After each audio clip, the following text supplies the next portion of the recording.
Шалқан ертегісі. Баяғыда бір қарт пен оның кемпірі өмір сүріпті. Олар тату-тәтті еңбекқор жандар екен. Бір жылы көктемде ата бақшасына дән сүйіп шалқан егіпті.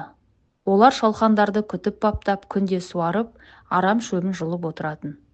Күз түсіп, егін пісе бастағанда бір шалқан ерекше үлкен болып өсіп шығады. Қарт оны жұлайын деп барып ұстап тартады. Тартады, бірақ жұлынбайды. Содан ата: «Әй, кемпір, келіп көмектес» дейді. Кемпір жүгіріп келіп екеуі шалқанды тартады. Бірақ шалқан жұлынбайды. Сонда кемпірі: «Қызымызды шақырайық» дейді. Қыз келіп әжесіне жармасады. Әже атаның белінен ұстайды. Үшеуі тартады, шалқан қозғалар емес. Сонда қыз: «Күшігімізді шақырайық, көмектессін» дейді. Күшік келеді де қыздың етегінен ұстайды. Төртеуі жұлқылайды, бірақ шалқан қыңқ етпейді.